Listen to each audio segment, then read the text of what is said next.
Seja aí muito bem-vindo, seja muito bem-vinda. A série de lives, né, que eu faço aí, que chama Imersão em Exercício e Diabetes. Meu nome é Roberto Doro, eu sou profissional de educação física, especialista na prescrição e no acompanhamento do exercício no diabetes. E eu oriento você, né, profissional de educação física aí, a adaptar o exercício ao diabetes ou o diabetes ao exercício da anamnese e a prescrição com total segurança. Então, eu estou fazendo essa live hoje, eu vou até aproveitar para responder uma pergunta, que no domingo a gente fez a live D20, foi muito legal, quero agradecer a participação de vocês, foi bem bacana. Foram feitas várias perguntas aí. Oi, Severina, boa noite, tá mandando boa noite aqui, ó. O Randall também. Ô, Randall, tava desaparecido, hein, mano? É bom sinal que deve estar trabalhando bastante, isso é ótimo. Então, a pessoa me mandou uma pergunta, mas estava já no finalzinho da live. O Instagram ele tira a gente do ar mesmo, não tem conversa. Então, eu vou responder hoje aqui a pergunta que foi feita, né, na live D20, lá no Domingão, foi a última live que a gente fez, que a pergunta foi justamente se o trabalho, né, na musculação com quem tem diabetes, se é melhor aí a gente trabalhar com mais carga e diminuir o número de repetições. Então, esse aqui, o detalhe é, a gente tem a questão relacionada a, primeiro, né, com que tipo de portador de diabetes que a gente vai trabalhar. Porque quando a gente pensa, leva em consideração, né, a questão relacionada à carga com o treino de força, a gente tem que levar em consideração que nós temos aí várias combinações de variáveis, né, que vão estar relacionadas ao volume ou à intensidade do treinamento, e que vai representar uma maior carga ou uma menor carga para a pessoa. O que normalmente eu comento sempre com vocês é que os exercícios com característica cíclica, eles tendem a, pelo próprio trabalho muscular, né, de maneira contínua, o degradando mais rápido aí o glicogênio muscular, as reservas de glicogênio muscular, consequentemente, normalmente eles tendem a fazer uma captação da glicose que está no sangue de uma maneira mais rápida, e com isso, consequentemente, também a gente tem aí medindo a glicemia antes e lá no final do exercício, ter aí uma glicemia diferente. Então você tem uma glicemia do início do exercício, no final do exercício ter uma glicemia menor. Isso a gente sabe por uma questão aí fisiológica e da parte mecânica aí do exercício, da caracterização do exercício que é cíclico, quer dizer, daquele que é aeróbio. Agora, com relação ao treino em sala de musculação, as variáveis que a gente tem aí para controlar a força, a força que eu falo é a questão do quanto você vai determinar de carga ali para o seu aluno com diabetes. Inicialmente, a gente tem a questão relacionada ao volume, quer dizer, quantas séries, quantas repetições ele vai fazer. A questão relacionada à velocidade de execução e a carga, né? Muitas vezes a gente fica muito preocupado com isso, a carga e a quantidade de séries e repetições que vão ser realizadas. Então, coloca ali um número de série, um número de repetições para a pessoa fazer. Ele faz, se adaptou, o que a gente faz? A primeira coisa que comumente eu vejo muito acontecer é exatamente mexer na carga. Então, tá fazendo lá com o aparelho, lá nas plaquetinhas, na polia, vai lá e aumenta uma plaquetinha. Tá trabalhando com barra, o que for, aumenta ali 2 quilos. Então, isso se investe muito nessa situação, mas com relação ao trabalho de força, a gente tem outras variáveis que a gente pode trabalhar. Uma que é muito simples você trabalhar é exatamente o tempo de intervalo entre um estímulo e outro. Então, fez uma série lá, sei, com 10, 12, 15 repetições, no intervalo para fazer a outra série, você diminui o tempo. Se você aumenta o tempo, diminui a carga. Se você diminui o tempo, aumenta a densidade aí do treinamento e, consequentemente, também vai refletir aí na carga do treinamento. Todas essas modificações que eu estou me referindo, elas vão ter uma resposta diferente na glicemia desse indivíduo. Então, muitas vezes, somente a gente pensar na carga em relação a fazer um número, o exercício com uma carga maior, não é? Talvez não seja o suficiente. Outro detalhe que a gente tem, além, né, da questão do tempo, aí, que é o primeiro que eu acho que a gente pode mexer, que ele vai impactar bastante, mesmo com a mesma carga e o mesmo volume ali, que é a quantidade de repetições que está sendo feita, né, de séries. você normalmente vai sim impactar bastante no treino. Se você só ficar manipulando aí o tempo de intervalo entre um estímulo e outro na sala de musculação. Outra variável que a gente tem é a velocidade de execução.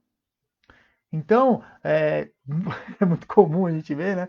Pessoal às vezes mais jovem que quer, né, tá fazendo trabalho de hipertrofia, fica muito preocupado em ter certeza que ele vai estar realmente movimentando uma carga aí maior. Então ele coloca às vezes uma carga que está superior ao que ele normalmente vai conseguir fazer. Normalmente, pessoal, que eu esqueci de colocar o não perturbe aqui no meu telefone, e aí está começando a chegar mensagem. Então, aí o que acontece? O que a gente vê acontecer? A gente sabe que para hipertrofia, normalmente você tem que estimular um número maior de microlesões. E aí a gente consegue isso de que maneira? Muitas vezes explorando muito mais a fase excêntrica, quer dizer, você produziu força, venceu ali a resistência, no momento que você está voltando, você vai voltando de uma maneira mais lenta e, consequentemente, você consegue ter um maior número aí de microlesões na musculatura. Isso aí ajuda depois no momento de síntese proteica e, consequentemente, vai ajudar no processo aí de hipertrofia muscular. Agora, muitas vezes o que a gente vê acontecer, o indivíduo coloca uma carga um pouco maior, aí o que ele faz? Ele faz força, vence a carga, só que ele não consegue controlar na fase excêntrica, acaba relaxando na fase excêntrica. Então, todas essas variáveis, elas vão influenciar na carga, em como como a gente consegue treinar. Então, nessa situação, né, que foi o que a Marta tinha perguntado aqui, de você, de repente, trabalhar com diabético, se é melhor a gente, de repente, trabalhar com uma carga maior, aumentar a carga e diminuir a quantidade de repetições. Quer dizer, se a gente pegar como referência, né, a volume e intensidade do treinamento, com uma carga maior, você vai ter que diminuir o volume. Isso aí, naturalmente, vai acontecer. Mas a gente tem também como trabalhar outras variáveis aí que vão refletir na carga. Quando a gente trabalha numa intensidade menor, consequentemente, a quantidade e a velocidade também que você vai usar de degradação ali do glicogênio muscular, ela acaba não influenciando tanto, né? Não é o suficiente ali para que seja rápida. Vai estar relacionado, sim. Na verdade, eu acho que a questão da pergunta, né, se vai realmente diminuir a carga, trabalhar com mais repetições, aumenta a carga. Eu acho que o mais interessante para a gente, quando a gente está trabalhando com alguém que tem diabetes, é primeiro determinar o quanto está representando aquela carga de treinamento para a pessoa. E a carga do treinamento, ela vai depender da manipulação que a gente faz dessas outras variáveis, que eu acabei de falar, de tempo de intervalo, velocidade de execução, a quantidade mesmo, né, a própria quantidade de exercícios que vão impactar também aí no volume do treinamento. Então, a gente tem uma série de variáveis para a gente poder lidar com essa situação. E o que é mais importante é você prescrever o treino de acordo com o seu aluno com diabetes. Então, muitas vezes você vai pegar um indivíduo com diabetes tipo 1, ele só tem o diabetes. Só que talvez calha de naquele momento que você vai treiná-lo, é o momento justamente que ele está tendo pico de ação de insulina. Então, isso é uma coisa que eu sempre falo, né? A gente precisa medir a glicemia e não ficar só preso nessa situação da medição da glicemia. A medida da glicemia capilar, ela é uma medida transversal, quer dizer, naquele momento está um determinado valor. Muitas vezes a gente se ilude com essa ideia de, tá 200, 220, não, tá super tranquilo, dá para treinar. Só que em 220, inicialmente é hiperglicemia? Qual o risco de fazer hipoglicemia? Nossa, é zero. De primeiro momento é isso. Agora, se tem um tempo, se durante o treinamento aí vai ter um pico de ação da insulina, consequentemente, a gente tem que levar em consideração que o risco de hipoglicemia ele aumenta, apesar de no início do treino estar iniciando ali com uma glicemia que está classificada ali como hiperglicemia. Então, isso é algo que a gente precisa muito levar em consideração, aí mesmo você talvez trabalhando de uma maneira onde trabalhe com uma carga um pouco maior, uma quantidade menor de repetições, porque muitas vezes a gente tem essa referência com aquela ideia de um exercício onde eu tenho um estímulo maior, eu estou fazendo um esforço maior, eu estou liberando mais adrenalina, e se eu tenho mais adrenalina, eu tenho mais glucagon. Então, quer dizer, eu estou liberando mais hormônios contra-reguladores da ação da insulina. Só que normalmente essa resposta hormonal, ela demora um período para acontecer. E até isso acontecer, se você errar na carga, automaticamente vai sair glicose mais rápido do sangue do que propriamente chegar. e também existe aí o risco de hipoglicemia. Mesmo nos trabalhos que a gente observa aí, trabalhos onde se estuda a intensidade do exercício para poder aumentar a glicemia de quem tem diabetes, muitas vezes esse efeito ele é percebido do final do treino e nas horas seguintes ao treino. Muitas vezes durante o treino a gente tem uma certa dificuldade. Isso é algo que eu venho estudando já há algum tempo, eu venho fazendo bastante isso, né? Inclusive há um tempo atrás eu fiz uma postagem que na hora que eu fui começar a fazer o exercício eu estava com 68 lá de glicemia. E eu falei, eu vou fazer um teste, estava fazendo hipoglicemia, eu falei, eu vou fazer um teste com um treino, para fazer um treino realmente com alta intensidade, e a gente já estava no isolamento, eu fiz esse treino na escadaria do prédio aqui onde eu moro. Então, eu treinei o tempo inteiro com alta intensidade para ver o que eu conseguia fazer com a glicemia. Realmente, depois de 30 minutos eu terminei, se eu não estou enganado, lá com 74 ou 76 de glicemia. Então é algo que é possível fazer? É, mas você tem que ter certeza que o seu aluno com diabetes ele vai ter condições de, naquele momento, trabalhar com uma alta intensidade. Porque senão você vai expô-lo a uma situação onde ele vai tentar fazer o exercício, mesmo ele fazendo um exercício na maior intensidade para ele, o grau de condicionamento físico dele, sendo mais baixo, ele não vai conseguir ter uma resposta tão apurada do sistema como um todo. Né? Não é só a questão hormonal, o hormônio vai até ter liberação, mas é uma questão de condicionamento físico mesmo. Então, às vezes, essa ideia que a gente tem de, eu pego o indivíduo com diabetes, ele está com a glicemia mais baixa, eu vou fazer exercício com mais alta intensidade, vai dar certo esse resultado? Pode sim acontecer, mas a gente tem que levar em consideração para quem a gente está prescrevendo. Porque se é uma pessoa que, mesmo se a gente levar em consideração nas recomendações para o treinamento de força, não adianta você trabalhar com uma carga muito elevada com alguém que é iniciante. Porque a gente sabe que a primeira estrutura que vai se adaptar e mais rápido é realmente a musculatura. Mas e a parte tendínea, né? A parte articular, a parte óssea, para suportar uma carga tão grande de trabalho? Essas adaptações elas vão demorar mais tempo para acontecer.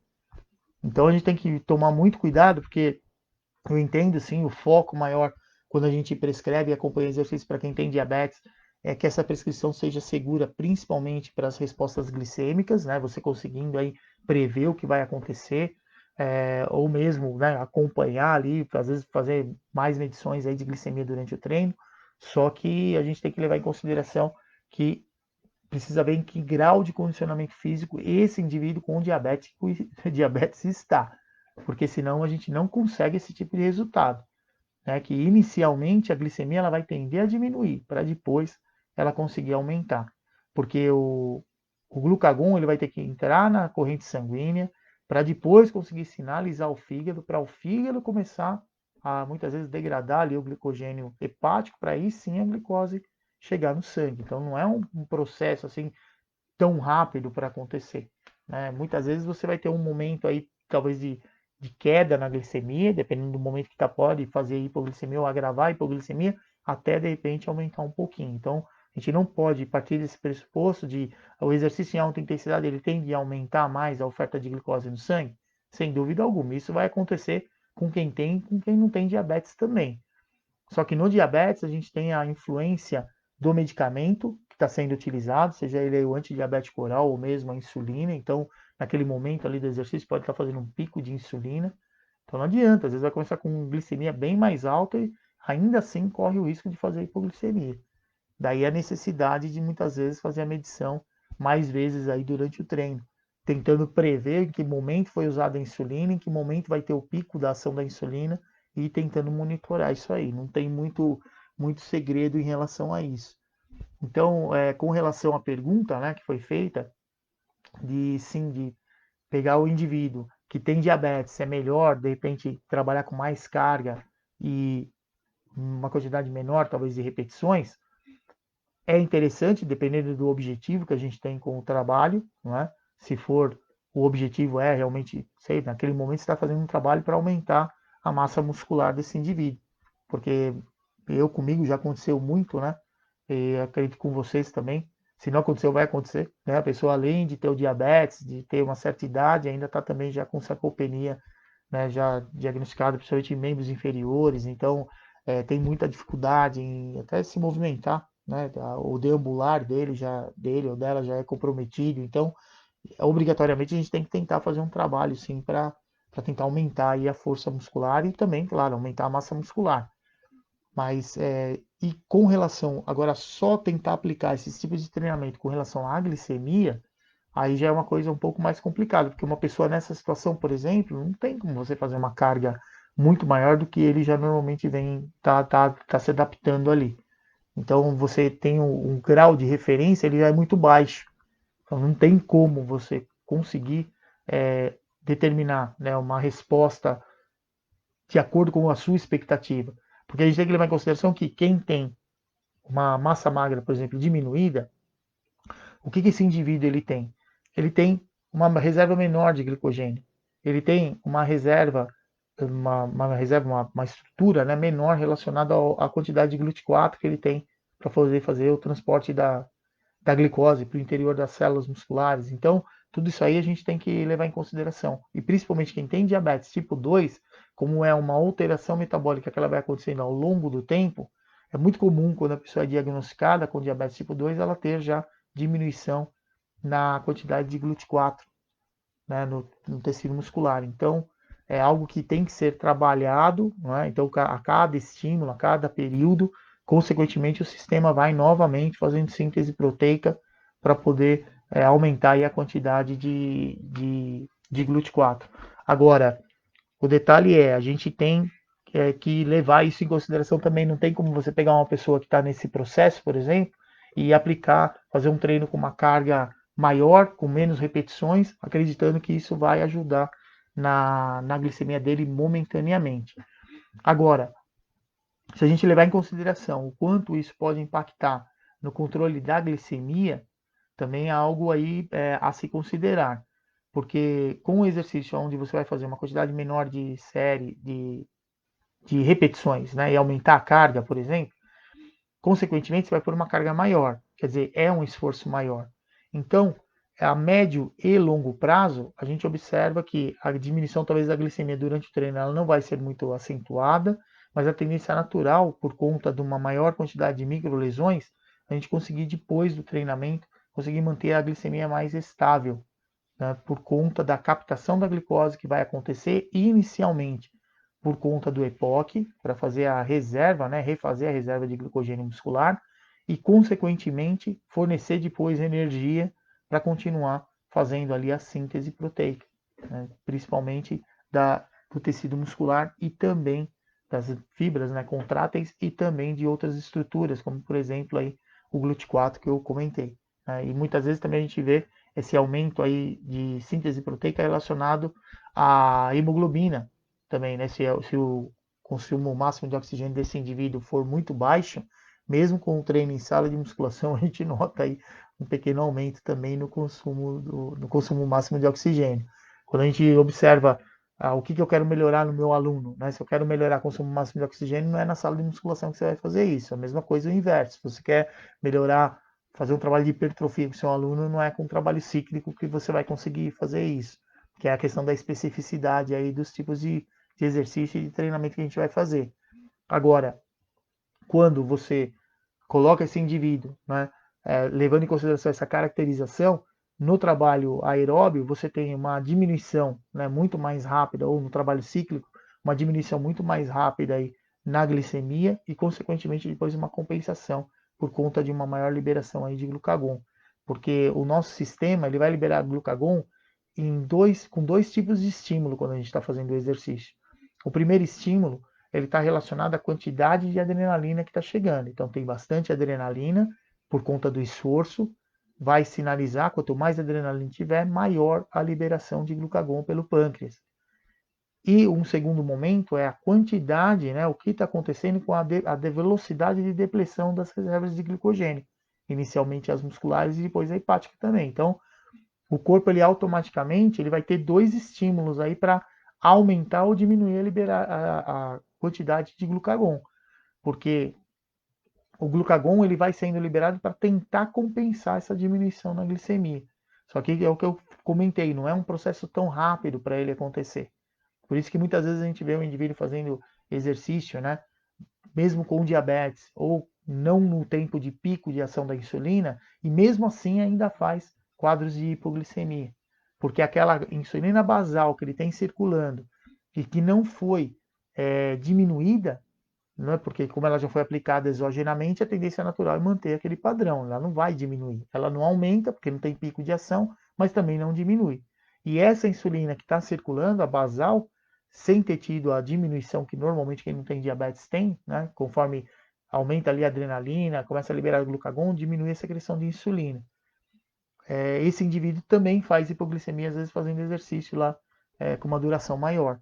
Mas aí é por conta da ação da insulina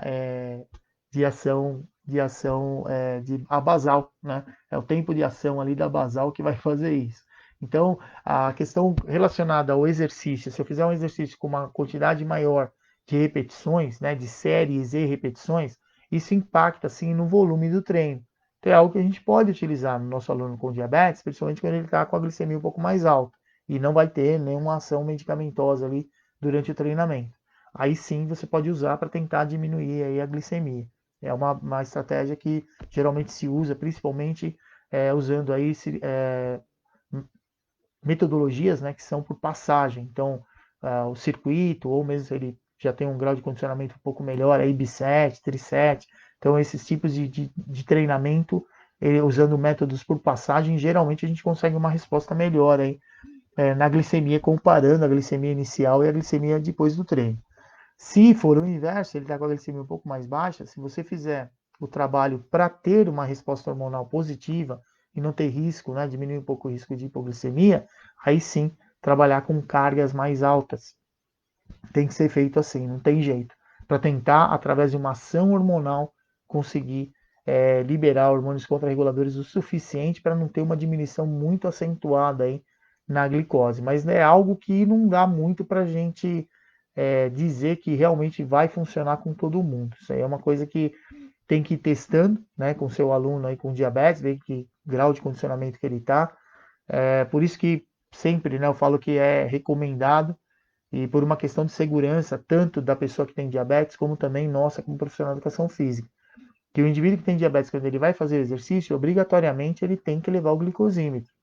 Porque é o glicosímetro que vai dar a referência de como a gente está conduzindo o trabalho em relação à resposta glicêmica que ele está tendo.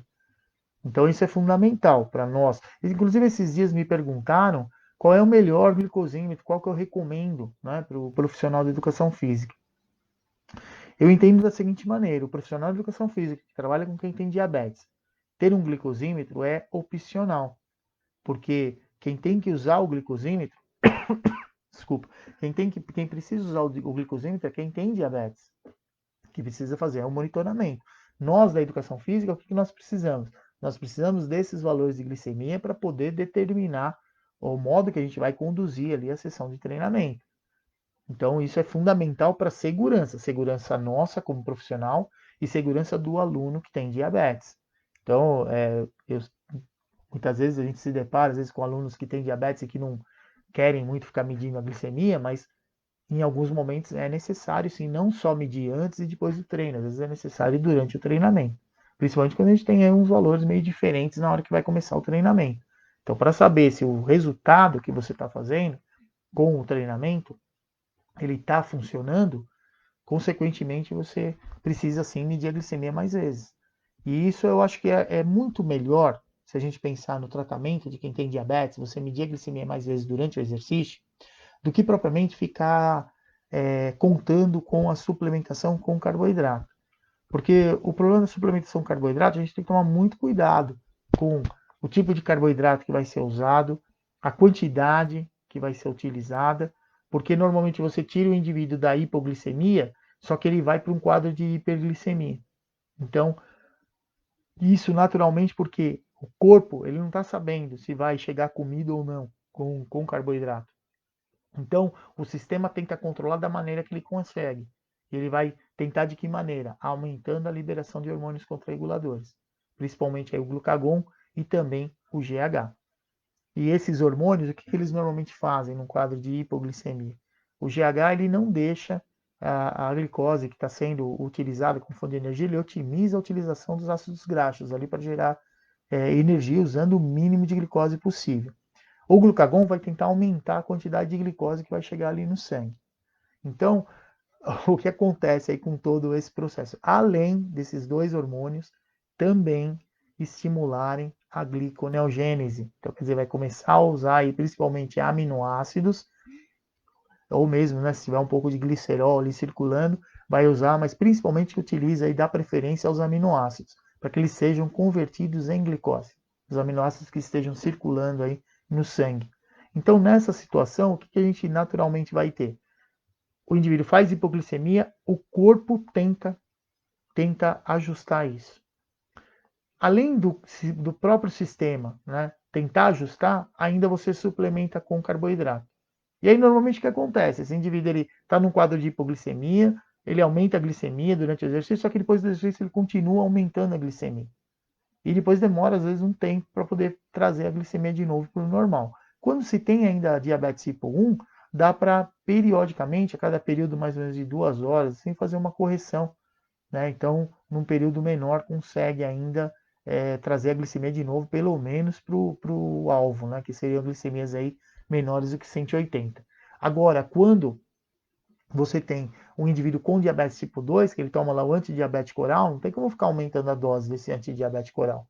Então, quer dizer, quanto tempo depois vai demorar para ele poder de novo voltar a ter a glicemia dentro do padrão aí, que seria adequado aí para ele também, né? De primeiro momento abaixo de 180. Então, nós como profissionais de educação física, a gente tem que levar tudo isso aí em consideração na hora do treinamento. Então, às vezes é muito mais seguro a gente medir a glicemia mais vezes do que ficar se garantindo muito com o carboidrato. Porque aí nessa situação você tem a questão do diminuir a glicemia e o sistema tentar corrigir. Essa resposta ela demora um pouco. Teve um dia que eu fiz até uma postagem que eu fiz uma hipoglicemia durante a madrugada e eu falei, eu vou esperar o corpo compensar. Eu não vou suplementar com carboidrato. E no fim, claro, eu estava em repouso, demorou horas. Depois eu coloquei, até eu tirei uma foto do meu glicosímetro lá com o gráfico, né, do que tinha acontecido, e eu fiz a postagem. Então é algo que dá para a gente. Hoje a gente tem, né, todos esses recursos para monitorar. A gente consegue até tendo conhecimento, né, dessa parte fisiológica e conseguir acompanhar através dos monitores. Mas é algo que demora e é bastante desconfortável ficar fazendo hipoglicemia. Então, como o desconforto é muito grande, tem uma certa urgência em tirar logo esse indivíduo da hipoglicemia. Vai tirar ele da hipoglicemia de que maneira? Colocando lá carboidrato.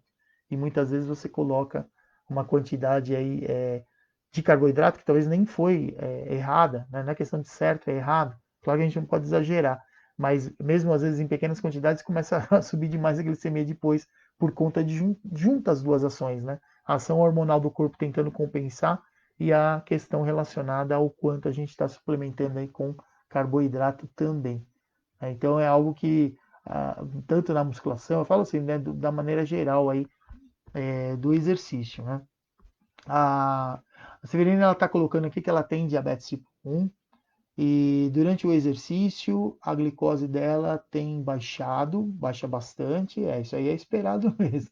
É, mas ela percebeu que foi devido a ela mesma ter aumentado a carga, que estava 66 depois dos exercícios. Vixe, espera um pouco aí, deixa eu entender aqui que você, durante o exercício, está percebendo que está baixando bastante a glicemia e você percebeu aí que foi porque você mesma acabou aí aumentando a carga, tá? E depois estava de 60. Ah, tá. Ainda mesmo assim você fez hipoglicemia. Ah, entendi. Tá, agora entendi que você colocou. Que apesar de mesmo ter aumentado a carga ali, acabou diminuindo a glicemia. Porque é geralmente o que a gente observa. Porque o nosso sistema, o corpo, ele trabalha em situação de equilíbrio. Ele busca situações de equilíbrio. Só que ele não vai, o sistema ele não vai funcionar de uma maneira assim, vai usando aí o glicogênio muscular, a hora que acabar a gente dá um jeito de colocar mais. Não, o sistema ele busca situações de equilíbrio que vão acontecer meio que simultaneamente. Então, a partir do momento que começa a usar ali o músculo, começa a degradar o glicogênio muscular, conforme o sistema vai identificando que começou a quebrar ali o glicogênio para usar as moléculas de glicose para gerar energia, então Começou a degradar o glicogênio, fala, opa, está usando. Se está usando, precisa já repor. Então ele vai tentando fazer um padrão, porque o nosso corpo em repouso ele trabalha com homeostasia. Então a homeostasia é exatamente isso, é o equilíbrio. Quer dizer, saiu, tem que chegar. Durante o exercício, existe um retardo, né, nessas respostas, mas o corpo fica buscando uma situação de equilíbrio.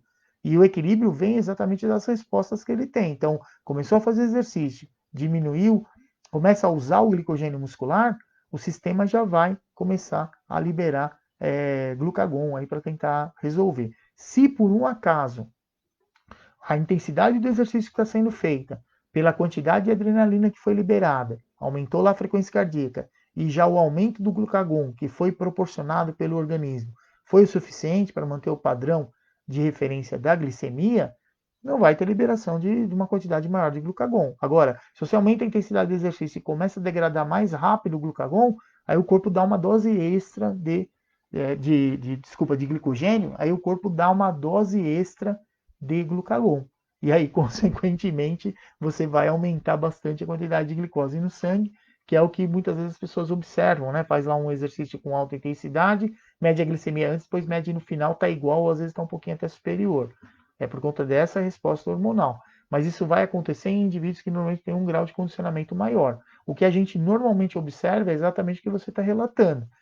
Você vai fazer o exercício, mesmo quando a gente vai fazer o exercício, você está trabalhando uma carga que ela é leve ou moderada.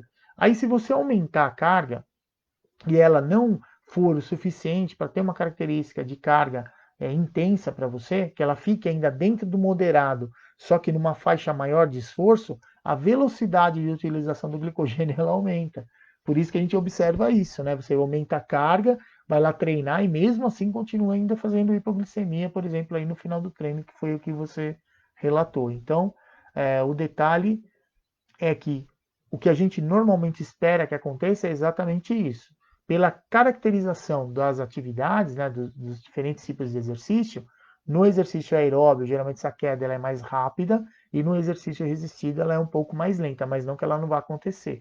Mesmo porque depois do exercício, por conta da síntese proteica, tende a acontecer quadros de hipoglicemia. Às vezes você não faz hipo durante o treino, mas vai fazer lá depois de 1, 2 horas aí depois do treino, tá bom? Então o detalhe é esse, ô Marta. Então eu vou responder aqui para você do trabalho aí na musculação, né? Se é melhor a gente colocar uma carga, mais carga e menos repetições. Esse é um dos recursos que a gente tem, mas ele vai depender diretamente do objetivo que se tem com o seu aluno. Agora, se colocar mais carga e menos repetição para tentar evitar que faça hipoglicemia, precisa ser para alguém que já esteja mais condicionado e que realmente suporte uma carga de trabalho maior. Caso contrário, não vai conseguir produzir hormônio suficiente para evitar que esse indivíduo faça episódios aí de hipoglicemia durante ou mesmo no final do treinamento, tá bom? Então é isso aí, pessoal. Eu, né, fiz essa live hoje. Na quinta-feira a gente tem live de novo. Então, se vocês tiverem perguntas aí, fiquem à vontade para fazer, tá? Lembro que a turma, né, as inscrições para a nova turma aí do curso de prescrição e mentoria, né, que é um conjunto que a gente tem. Então, você tem lá o conteúdo do curso de prescrição e acompanhamento do exercício físico para quem tem diabetes, mas você tem a mentoria também, que é onde a gente vai tirar aí todas as dúvidas e vai também te ajudar caso você tenha aí alguma dificuldade.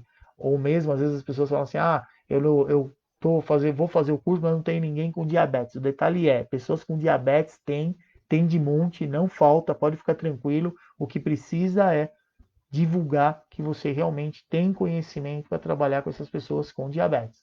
Aí certamente aluno não vai faltar, pode ter certeza disso, tá bom?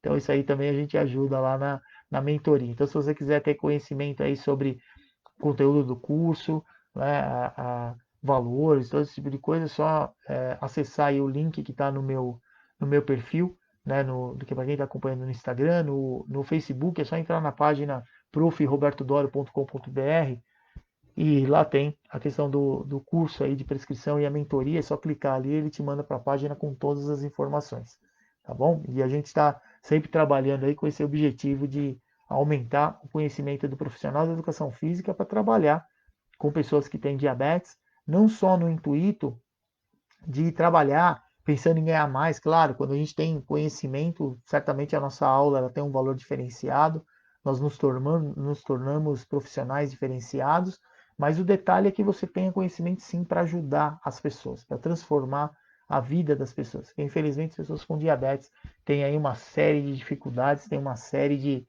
de, é, de dúvidas, né? E que muitas vezes eu vejo a possibilidade do profissional de educação física realmente, que é o profissional que mais está junto com esse pessoal, né, que tem diabetes, aí a gente pode e ajuda muito, né, nesse sentido. E você ajuda a pessoa, ajuda a família dele, quer dizer, todo mundo aí sai ganhando, inclusive você. Então é isso aí, pessoal. Vou ficando. Ah, tá. A Estela tá falando aqui para eu dar boa noite aqui pro pessoal que foi entrando aí. Cláudia, boa noite. O Israel também tá por aí. Boa noite, Israel. Boa noite, Alexandre. Então é isso aí, pessoal. Vou ficando por aqui, então. Se vocês tiverem alguma dúvida, depois vão mandando aí pelo direct, né? Pelo WhatsApp, e a gente vai conversando aí.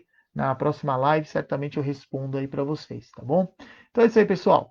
É, espero que eu tenha contribuído aí com vocês, né? Trazendo algum conhecimento que dê para vocês aplicarem aí no dia a dia de vocês. E lembrem-se, exercício é tudo de bom para quem tem diabetes. Um abraço, até mais!